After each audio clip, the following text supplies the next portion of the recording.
Welcome to கதை திரட்டு audio books. இந்த வீடியோவில் நம்ம என்ன கதை கேட்க போகிறோம்னா, மழைக்கால மனசு கதையின் 5வது பகுதி.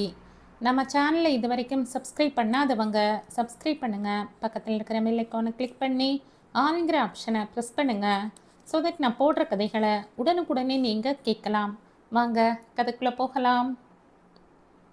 காரை எடுத்துக்கொண்டு ஏர்போர்ட்டுக்கு போகும்போது மோகினியின் மனம் முழுவதும் உத்வேகம் நிரம்பி இருந்தது. நடுவில் டயர் பங்க்சர் ஆகிவிட்டது. ஸ்டெப்னியை மாற்றிக்கொண்டு பயணத்தை தொடர்ந்தாள். தருண் கிளம்பி விட்டிருப்பான்.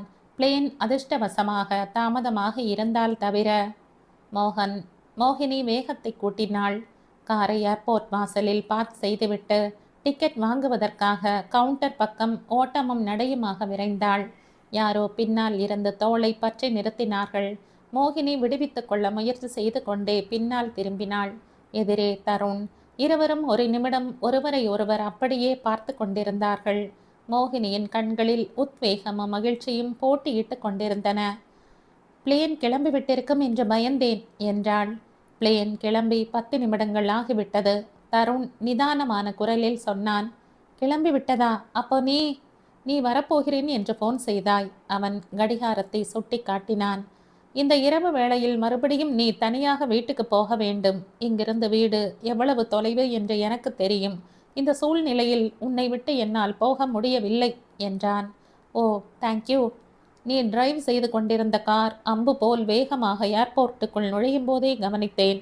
அதில் இருந்து இறங்கி நீ வேகமாக ஓடி வருவதை பார்த்தபோதே புரிந்துவிட்டது நீ காரை எவ்வளவு வேகமாக ஓட்டி வந்திருப்பாய் என்று. தேங்க்யூ அருண் என்றாள். வேகமாக ஓடி வந்ததில் மூச்சு இறைத்து கொண்டிருந்தது. என்ன மூச்சுக்கு மூச்சு தேங்க்ஸ் சொல்கிறாயே? புதிதாக அந்த வார்த்தையை கற்றுக்கொண்டிருக்கிறாயா? கிண்டல் செய்தான். ரொம்ப தாகமாக இருக்கிறது. வா, கூல்ட்ரிங்க் சாப்பிடுவோம். இருவரும் குளிர்பானத்தை குடித்துவிட்டு காரை நோக்கி வந்து கொண்டிருந்தார்கள். இந்த நாளை என்னால் மறக்கவே முடியாது. 2 கைகளையும் காற்றில் உயர்த்தி கொண்டே சொன்னாள். எதற்காக இவ்வளவு சந்தோஷம்? மோகினியை இடிக்க வருவது போல் எவனோ வருவதை கவனித்த தருண் மோகினியின் இடுப்பை சுற்றிலும் கையை போட்டு அருகில் இழுத்து கொண்டான். நான் சொல்ல மாட்டேன், அது எனக்கு மட்டும்தான் புரியும் என்றாள். போகட்டும், சில ரகசியங்கள் தானாகவே வெளிப்பட்டுவிடும். நீ எனக்கு ரொம்ப கவலையை கொடுத்து விட்டாய் தருண். மோகினி அவன் பக்கம் திரும்பினாள். நீ மட்டும் குறைந்து விட்டாயா? இந்த இரவு வேளையில் இப்படி தனியாக வரலாமா? உரிமையுடன் கடிந்து கொண்டே மோகினியின் தோளை பற்றி நேராக திருப்பி நடக்க வைத்தான். எது எப்படி இருந்தாலும் நீ சென்னைக்கு போகவில்லை. அது எனக்கு சந்தோஷமாக இருக்கிறது. நம் கையில் எதுவும் இல்லை, கடவுள்தான் நம்மை ஆட்டுவிக்கிறார் என்று அம்மா சொல்லும்போது பழைய பஞ்சாங்கம் என்று கேலி செய்வேன். அனுபவத்திற்கு வரும்போதுதான் அதில் இருக்கும் உண்மை புரிகிறது. 1 மணி நேரத்திற்கு முன்னால் நான் உணவு மேஜை அருகில் இப்படி முகத்தை தொங்க போட்டுக்கொண்டு உட்கார்ந்திருந்தேன். தலையை குனிந்து முகத்தை தொங்க போட்டு கொள்வது போல் நடித்து காண்பித்தாள். தருண் கலகலவென்று நகைத்து விட்டான். பிறகு டாக்டர் ரகுராமிடமிருந்து போன் வந்தது. நீ வந்துவிட்டு போனாய் என்று சொன்னார். பிறகு என் முகம் கொஞ்சம் உயர்ந்தது. குனிந்திருந்த தலையை பாதி அளவுக்கு உயர்த்தினான். என் பேச்சை தட்டாமல் அவரை நீ சந்தித்தது சந்தோஷமாக இருந்தது. பிறகு உன்னிடமிருந்து போன் வந்தது. அப்பொழுது என் தலை இப்படி நிமிர்ந்தது.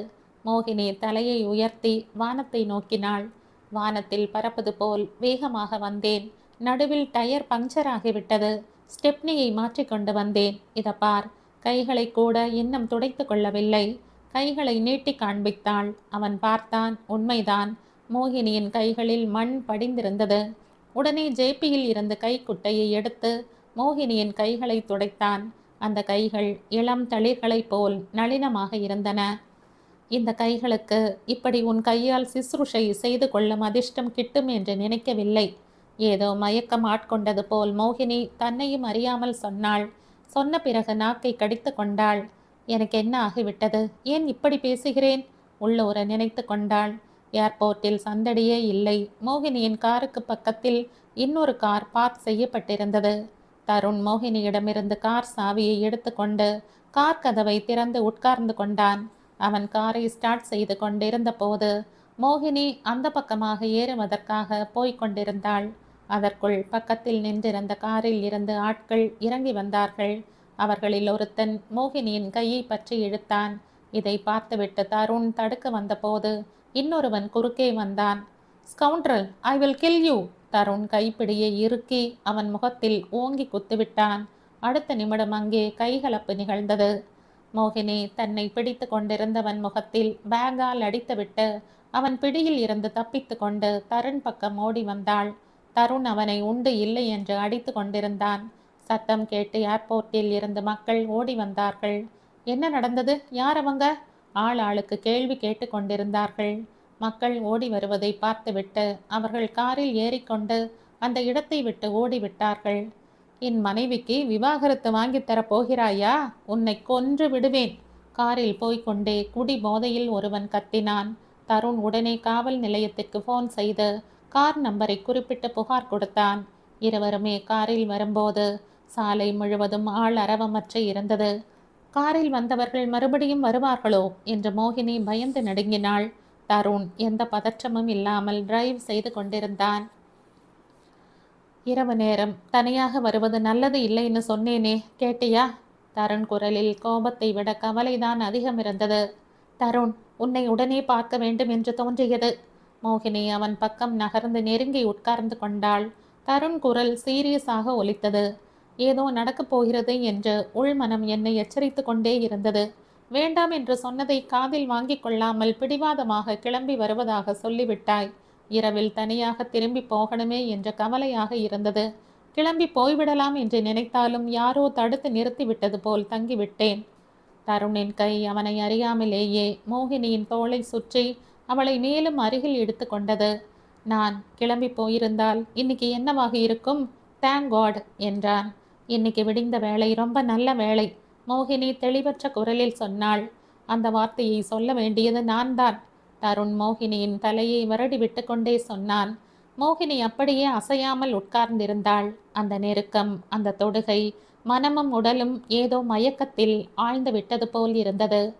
வீடு நெருங்கி விட்டது. கேட்டுக்கு வெளியில் காரை நிறுத்திவிட்டு வீடு வந்துவிட்டது என்றான் தருண். தெருவிளக்கு எரியாததால் இருட்டாக இருந்தது. அவனிடமிருந்து விலக வேண்டும் என்று மோகினிக்கு தோன்றவில்லை. உன்னைத்தான் மோகி, வீடு வந்துவிட்டது, கேட்டை திறக்க வேண்டும். சற்று குனிந்து மோகினி பக்கம் திரும்பி தாழ்ந்த குரலில் சொன்னான்.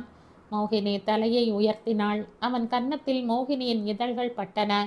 மோகினி இரு கைகளையும் அவன் கழுத்தில் மாலையாக போட்டு மேலும் நெருங்கினாள். இருட்டில் அவள் இதழ்கள் தருணின் இதழ்கள் மீது ஆழமாக பதிந்தன. தருண் அப்படியே உட்கார்ந்திருந்தான். ஒரு நிமிடம் கழித்து மோகினி சரியாக உட்கார்ந்து கொண்டாள். ஏன் இப்படி செய்தாய் மோகி? அவன் குரலில் இயலாமை வெளிப்பட்டது. எனக்கும் தெரியவில்லை. தலையை குனிந்து கொண்டாள். உனக்கு வேதனையை ஏற்படுத்தி இருந்தால் ஐ எம் சாரி, தாழ்ந்த குரலில் சொன்னாள். தருண் ஒரு நிமிடம் மௌனமாக இருந்தான். பிறகு மோகினியின் கையை பற்றி தன் கன்னத்தில் பதித்து கொண்டே, நீ இதற்காக வருத்தப்படும் நாள் எப்போதும் வரக்கூடாது என்று விரும்புகிறேன் என்றான். அவனே இறங்கி போய் கேட்டை திறந்தான். கார் உள்ளே வந்தது. வீடு முழுவதும் விளக்குகள் எரிந்து கொண்டிருந்தன. எல்லோரும் விழித்து கொண்டிருந்தார்கள். விஸ்வநாதன் இவர்கள் வருவதை பார்த்துவிட்டு பதற்றத்துடன் வெளியே வந்தார். என்ன தருண், காவல் நிலையத்தில் இருந்து போன் வந்தது? புகார் கொடுத்திருந்தாயாமே, என்ன நடந்தது? தருண் நடந்ததை சுருக்கமாக தெரிவித்தான். அதை கேட்டதும் விஸ்வநாதனின் இதயம் பதறிவிட்டது. நல்ல வேளை, மோகினிக்கு எதுவும் ஆகவில்லை. நிம்மதியாக மூச்சை விட்டு கொண்டார். தனியாக ஏமா போனாய்? என்னை எழுப்பியிருந்தால் துணையாக வந்திருப்பேன் இல்லையா? ராகவன் சொன்னார். இன்னைக்கு விடிந்த வேளை நல்ல வேளை. தருண், நீ போகாமல் தங்கிவிட்டது நல்லதாகிவிட்டது, பரிமளா சொன்னாள். சாந்தா உப்பு மிளகாய் கொண்டு வந்து மகளுக்கு திருஷ்டி கழித்தாள். மறுபடியும் போன் ஒலித்தது. விஸ்வநாதன் போனை எடுத்தார். மறுமுனையில் சொன்னதை கேட்டு கொண்டார். அப்படியா, ஓகே, தேங்க்யூ என்று சொல்லிவிட்டு போனை வைத்து விட்டார். மோகினி, அவர்கள் தேவிஸ்ரீ கணவரின் ஆட்களாம். உன்னை தாக்க வேண்டும் என்பதற்காக பின் தொடர்ந்து வந்தார்களாம், விஸ்வநாதன் சொன்னார். பெரிய ஆபத்து தப்பிவிட்டது என்றார் ராகவன். எல்லோரும் ஹாலில் அமர்ந்திருந்தார்கள். சாந்தா இருவரையும் சாப்பிட அழைத்த போது வேண்டாம் என்று மறுத்துவிட்டார்கள். சாந்தா எல்லோருக்கும் காஃபியை கலந்து எடுத்து வந்தாள். நான் முதலில் இருந்தே இந்த நிறுவனம் வேண்டாம் என்று சொல்லி வருகிறேன். பெண்களுக்கு இது ஏற்றதில்லை, சாந்தா புலம்பினாள். அப்படி பயமுறுத்தாதே சாந்தா, நாம் கவனமாக இருந்தால் எந்த ஆபத்தும் வராது. விஸ்வநாதன் மனைவியை கடிந்து கொண்டார். சாந்தா பரிமளாவின் பக்கம் திரும்பினாள். அண்ணி, இவர் சொல்வதை கேட்டீங்களா? இனியும் தாமதம் செய்தால் சரிப்பட்டு வராது. இருவருக்கும் சீக்கிரமாக கல்யாணத்தை முடிக்க வேண்டும்.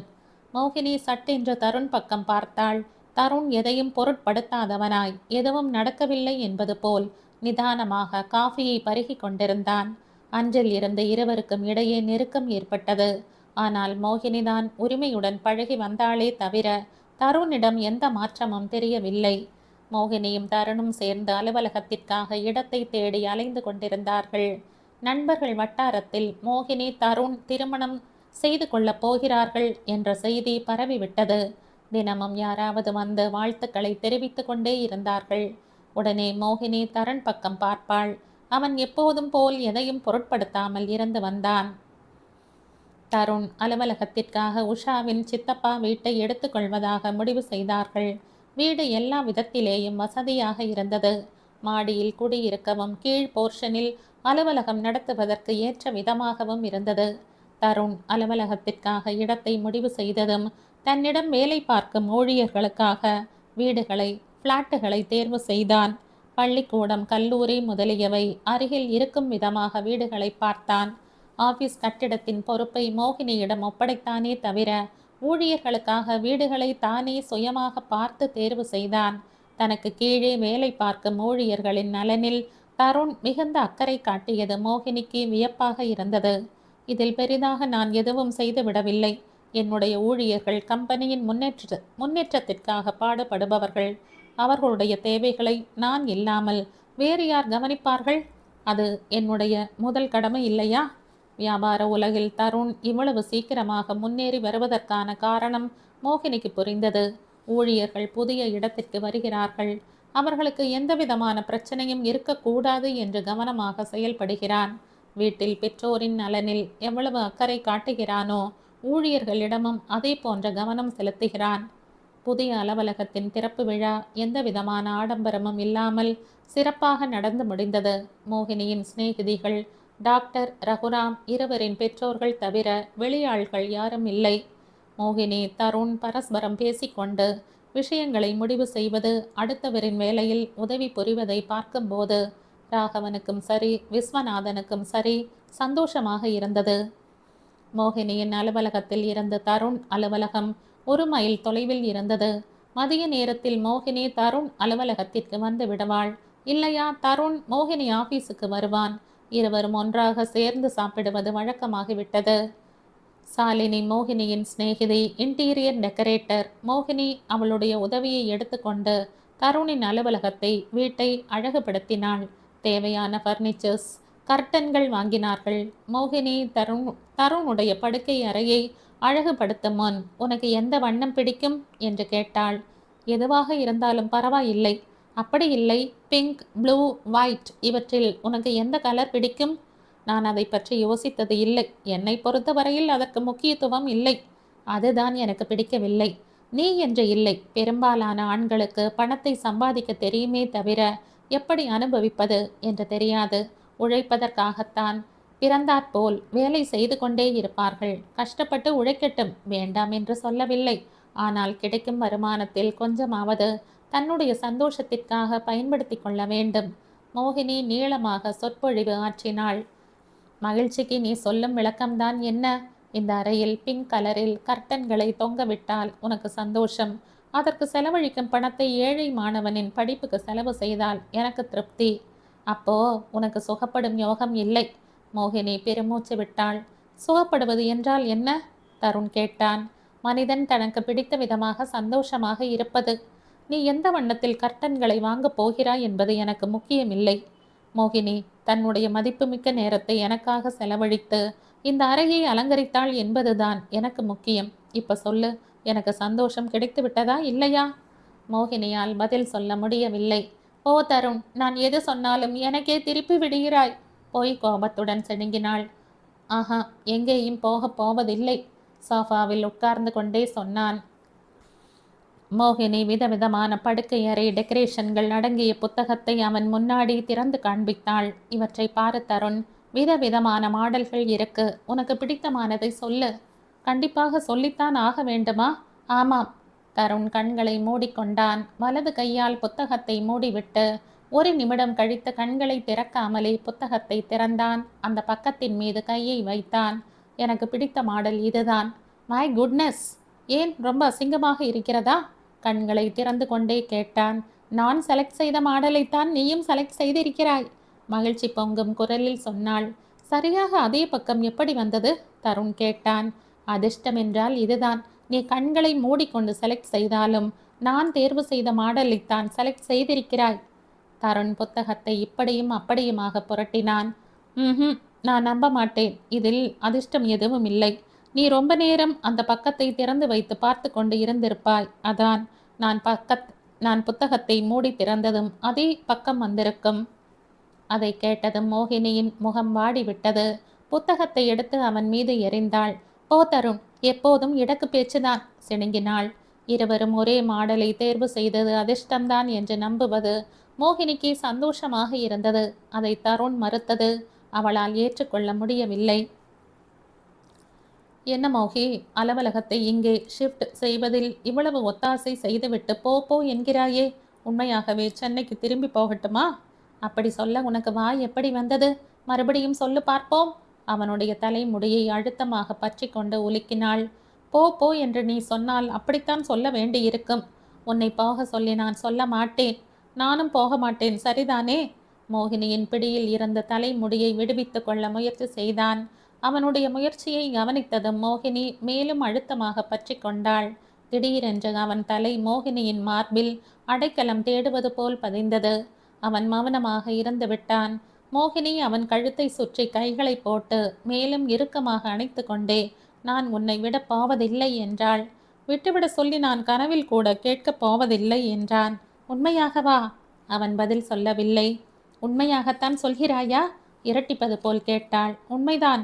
இந்த நிமிடமான வந்துவிட்டால் என்ன செய்வாய்? அறையில் 1 நிமிடம் சங்கடமான நிசப்தம் நிலவியது. தருணின் மூச்சுக்காற்று சூடாக தன் மீது படுவதை மோகினியால் உணர முடிந்தது. மெதுவாக மோகினியின் கைகளை விலக்கிவிட்டு தருண் சரியாக உட்கார்ந்து கொண்டான். கலைந்துவிட்ட கேசத்தை விரல்களால் கோதிவிட்டு கொண்டான். திடீரென்று இருவருக்கும் நடுவில் இனம் தெரியாத பிரிவு ஏதோ ஏற்பட்டு விட்டது போன்ற உணர்வு. மோகினி தரையில் கிடந்த புத்தகத்தை கையில் எடுத்து கொண்டாள். அவள் முகம் வெட்கத்தினாலும் அவமானத்தினாலும் சிவந்து கன்றியிருந்தது. ஐ எம் சாரி என்றாள். சாரி எதற்கு? அணுவுக்கு சொந்தமானவனிடம் உரிமை கொண்டாடியதற்கு. அவன் எதுவும் சொல்லவில்லை. குறைந்தபட்சம் அப்படி சொல்லாதே என்று கூட தடுக்கவில்லை.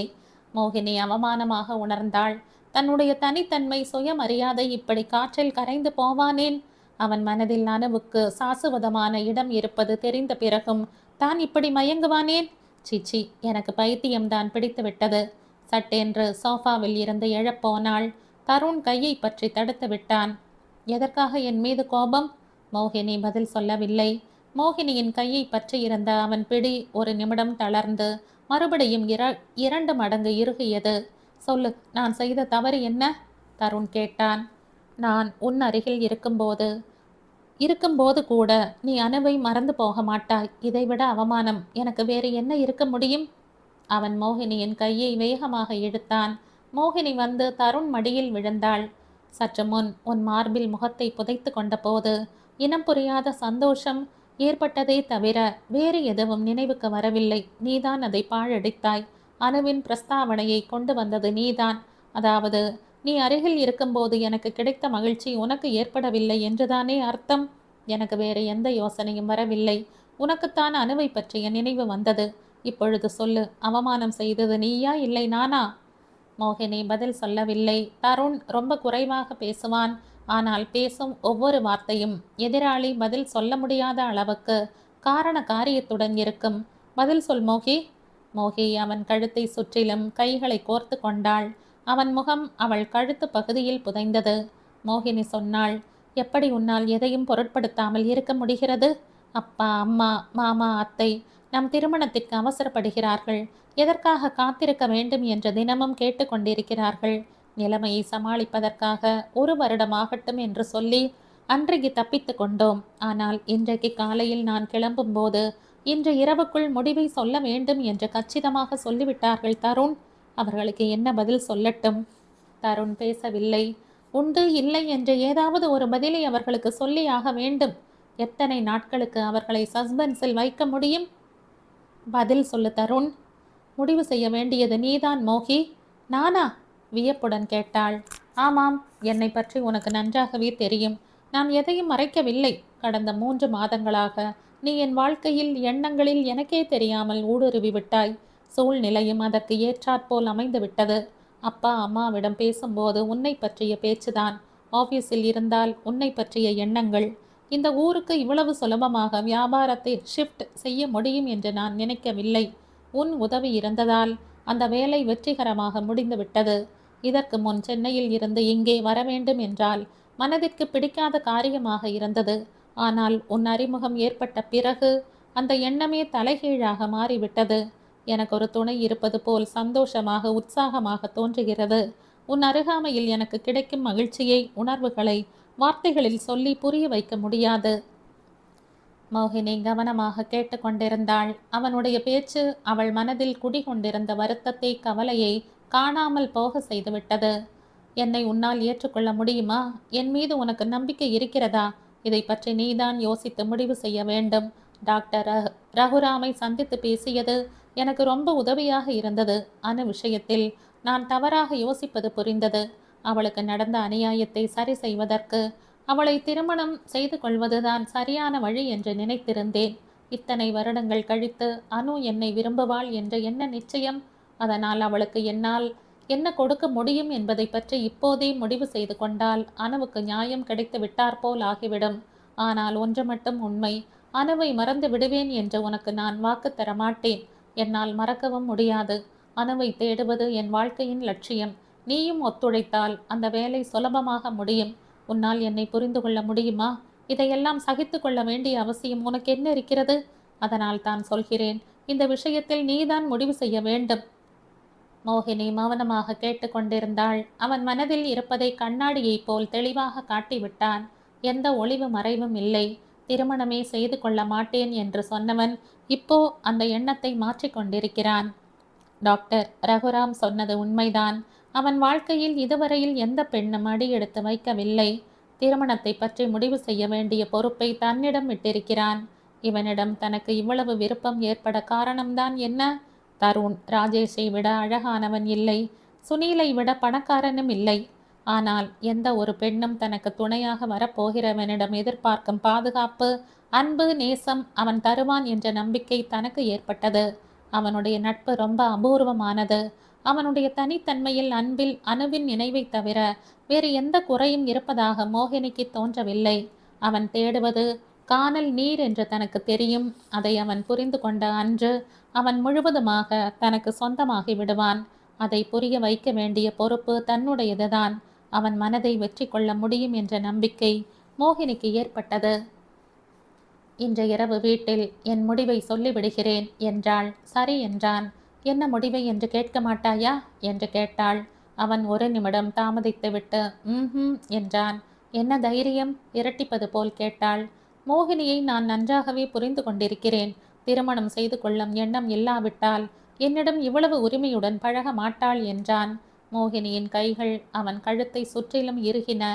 என்மேல் எனக்கு நம்பிக்கை இருப்பது மட்டுமே இல்லை, உன்மேலும் எனக்கு முழுமையாக நம்பிக்கை இருக்கிறது தருண் என்றாள். தேங்க்யூ மோகி, தருண் சொன்னான். மோகினி தருண் திருமணம் அதே மாதத்தில் சிறப்பான முறையில் நடைபெற்றது. என் தங்கமே, என் மகனையும் இந்த வீட்டு கௌரவத்தையும் உன்னிடம் ஒப்படைக்கிறேன். எனக்கு இவ்வளவு பெரிய அதிர்ஷ்டம் கிடைக்கும் என்று கனவில் கூட நான் நினைக்கவில்லை. பரிமளா சாவி கொத்தை மோகினி கையில் கொடுத்துவிட்ட திருஷ்டியை கழித்தாள். எங்கள் வாழ்க்கையில் தீர்க்க முடியாதோ என்று பயந்து கொண்டிருந்த மிகப்பெரிய பிரச்சனையை சுமூகமாக முடித்து விட்டாயம்மா. கடவுள் உனக்கு அனுகிரகம் புரியட்டும். ராகவன் ஆசிர்வதித்தார். திருமணத்திற்கு வந்திருந்த எல்லோரும் தருணை கணவனாக அடைந்ததற்கு மோகினியை வாழ்த்தினார்கள். மோகினி தருணிடம் பேசிய பிறகு வீட்டுக்கு வந்து தந்தையிடம், டாடி, நானும் தருணும் திருமணம் செய்து கொள்ள வேண்டும் என்று முடிவு செய்திருக்கிறோம் என்று சொன்னாள். அந்த நிமிடத்தில் இருந்தே அந்த வீட்டில் கல்யாண கலை வந்துவிட்டது. அடுத்த நாளே சாஸ்திரிகளை அழைத்து நாள் பார்க்க சொன்னார்கள். 20 நாள் கழித்து நல்ல முகூர்த்தம் அமைந்துவிட்டது. மண்டபத்தை புக் செய்வதில் இருந்து ரிசப்ஷன் வரை எல்லா ஏற்பாடுகளையும் தருண் மோகினி இருவரும் கலந்து பேசி முடிவு செய்தார்கள். இந்த சந்தடி அனுபவம் மோகினிக்கு ரொம்ப சந்தோஷமாக இருந்தது. தருணை பார்க்க பார்க்க மோகினிக்கு ஒரு விஷயம் புரிந்தது. எத்தனை பெரிய வேலையாக இருந்தாலும் சரியாக திட்டமிட்டு செயல்பட்டால் சுலபமாக முடித்து விடலாம். ஏதாவது வேலை வந்துவிட்டால் அது நல்ல விதமாக முடியும் வரை மோகினி சரியாக உறங்கவும் மாட்டாள். தருண் அப்படி இல்லை. வேலை அதிகமாக இருந்தால் அதற்காக முன்னாடியே திட்டமிட்டு எந்த விதமான பதற்றமும் இன்றி ரிலாக்ஸ்டாக செய்து முடிப்பான். தருணுடன் தன்னுடைய வாழ்க்கை இவ்வாறு பிணையப் போகிறதென்றும் இருவரும் ஒரே பாதையில் பயணிக்கப் போகிறார்கள் என்றும் 6 மாதங்களுக்கு முன் யாராவது ஜோதிடம் சொல்லி இருந்தால் மோகினி நம்பியிருக்க மாட்டாள். திருமணத்தை பற்றி அவள் யோசித்தது கூட இல்லை. இது திடீரென்று நிகழ்ந்த மாற்றம். இந்த மாற்றம் மோகினியை சூறாவளி காற்றாய் சூழ்ந்து கொண்டு விட்டது. தருணை தான் நன்றாக புரிந்து கொண்டிருப்பதாக மோகினி நினைத்தாள். ஆனால் திருமணமான பிறகு அவனை பற்றி தான் அறிந்தது 1000ல் 1 பங்கு கூட இல்லை என்று உணர்ந்தாள். திருமணத்தன்று 3 முடிச்சு போட்ட பிறகு தருண் கையை பற்றி கொண்டு அக்னியை 3 முறை வலம் வந்த அனுபவம் அற்புதமாக இருந்தது. ஹனிமூனுக்கு கேரளாவுக்கு சென்றார்கள். காட்டாறு போல் தருண் காட்டும் அன்பில் மோகினி திக்குமுக்காடி விட்டாள். அன்று தயக்கம் காட்டாமல் தான் எடுத்த முடிவுதான் தனக்கு இவ்வளவு மகிழ்ச்சியான வாழ்க்கையை அளித்திருக்கிறது. தருண் மனதில் தன் பால் அன்பு ஏற்பட காரணம் என்னவென்று மோகினிக்கு புரியவில்லை.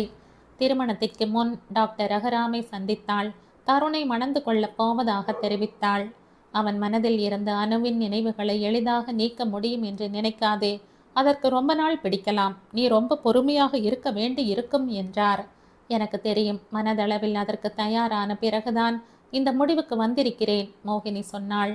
தந்தையிடம் தன்னுடைய முடிவை சொன்னதும் அவர் கண்களில் தென்பட்ட மகிழ்ச்சி ஒன்றே தனக்கு போதும். இந்த திருமணத்தின் மூலம் தனக்கு எதுவும் கிடைக்காவிட்டாலும் பரவாயில்லை என்று மோகினிக்கு தோன்றியது. அம்மா மோகினி, தருணை வாழ்க்கை துணையாக நீ தேர்வு செய்தது உண்மையிலேயே எங்களுடைய அதிர்ஷ்டம்தான், விஸ்வநாதன் சொன்னார். இந்த திருமணத்தால் தன்னுடைய பெற்றோர் மட்டும் இல்லை, தருணின் பெற்றோரும் ரொம்ப மகிழ்ச்சி அடைந்தார்கள். 2 குடும்பங்களும் ஒன்றாகிவிட்டன. தருணுடன் தேன் நிலவுக்கு சென்றது வாழ்க்கையில் மகிழ்ச்சிக்கு அஸ்திவாரம் இட்டது போல் தோன்றியது. மனதில் என் மீது இவ்வளவு அன்பை வைத்து கொண்டிருந்தவன் ஏன் என்னிடம் சொல்லவில்லை? தருணை கேட்டாள். எனக்கும் தெரியவில்லை மோகி. உண்மையிலேயே எனக்கு வியப்பாக இருக்கிறது. நீ என் மீது எந்த மாயாஜாலத்தை பயன்படுத்தினாயோ உனக்குத்தான் தெரிய வேண்டும், முறுவலுடன் சொன்னான். மோகினியுடன் திருமணமான பிறகு அவன் மறுபடியும் அணுவை பற்றி பேசவே இல்லை. அந்த நினைவுகளை ஆழ் மனதில் புதைத்து விட்டிருப்பான் என்று மோகினிக்கு தோன்றியது. தன்னுடைய காதலால் அந்த நினைவுகளை வெற்றி கொள்ள முடியும் என்று நம்பிக்கை ஏற்பட்டது. மோகினி தருண் ஹனிமூனில் இருந்து திரும்பி வந்தார்கள். மோகினி சற்று பூசி இருந்தாள். கன்னங்கள் செம்ம ஏறி இருந்தன. உஷா மோகினியை தலை முதல் கால் வரை பரிசீலித்துவிட்டு, என்ன மோகினி, திருமணத்துக்கு பிறகு உன் அழகு மேலும் கூடியிருப்பது போல் தெரிகிறதே. உலகில் இருக்கும் சந்தோஷம் முழுவதும் உன் முகத்தில் பிரதிபலிக்கிறது என்றாள். மோகினி வெட்கப்பட்டு கொண்டே தலையை குனிந்து கொண்டாள். புது மணப்பெண் என்றால் இப்படித்தான் இருக்க வேண்டும். சிலரை பார்த்தால் இறந்த அழகும் போய் சுரத்தே இல்லாமல் காட்சியளிப்பார்கள். தருண் உன்னை எவ்வளவு சந்தோஷமாக வைத்திருக்கிறான் என்று உன்னை பார்த்தாலே தெரிகிறது என்றாள் உஷா. ஷட்டப், மோகினி முறுவலுடன் சொன்னாள். 1 மாதம் வேகமாக கழிந்து விட்டது. அன்று மோகினி அலுவலகத்தை விட்டு சீக்கிரமாக வீடு திரும்பினாள். படுக்கை அறையில் உட்கார்ந்து கொண்டு புத்தகத்தை படித்து கொண்டிருந்தாள். ஜன்னல் வழியாக காற்று மெதுவாக வீசிக்கொண்டிருந்தது. ஃபோன் மணி ஒலித்தது. கையை நீட்டி எடுத்தாள். ஹலோ மோகி, ஆஃபீஸில் இருந்து சீக்கிரமாக கிளம்பி விட்டாயாமே? மறுமுனையில் தருண் குரல் பதற்றமாக ஒலித்தது. ஆமாம். உடம்பு சரியாக இல்லையா? நன்றாகத்தான் இருக்கிறேன். பின்ன டாக்டரை பார்க்க போயிருந்தேன். உடல்நிலை நன்றாக இருக்கிறது என்கிறாய். டாக்டரிடம் போய் வந்தேன் என்றும் சொல்கிறாய். என்ன விஷயம் சொல்லு மோகி. அர்ஜென்ட் வேலையில் இருக்கிறேன், சொல்லு கண்ணம்மா. தருண் குரல் கெஞ்சுவது போல் ஒடித்தது. வேலை இருந்ததால் தருண் காலையிலேயே கிளம்பி போயிருந்தான். ஒன்றுமில்லை, சும்மாதான். வீட்டுக்கு வந்து விட்டேன், மோகினி சொன்னாள். ஓகே. தருண் போனை வைத்து விட்டான். 2 நிமிடங்கள் கழிந்தன. மோகினிக்கு இரக்கம் ஏற்பட்டது. காரணம் தெரியாமல் தருண் கவலைப்பட்டு கொண்டிருப்பான். இந்த விஷயத்தை நேரில் தான் சொல்ல வேண்டும் என்று நினைத்திருந்தவள் மனதை மாற்றிக்கொண்டு டயல் செய்தாள். சார் இல்லை மேடம், செக்ரட்டரி சொன்னாள்.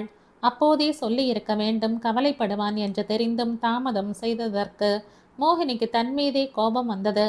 மறுபடியும் ஃபோன் செய்து, சார் வந்தால் உடனே வீட்டுக்கு ஃபோன் செய்ய சொல்லுங்கள் என்றாள். Okay madam. மோகினி புத்தகத்தை புரட்டி கொண்டிருந்தாள். படிகளில் யாரோ ஏறி வருவது சத்தம் கேட்டது. புத்தகத்தில் இருந்த தலையை உயர்த்தி பார்த்தாள். எதிரே வாசற்படியில் தருண் நின்று கொண்டிருந்தான். எதிர்பாராத விதமாக தருண் கண் எதிரில் வந்து நின்றது ரொம்ப சந்தோஷமாக இருந்தது.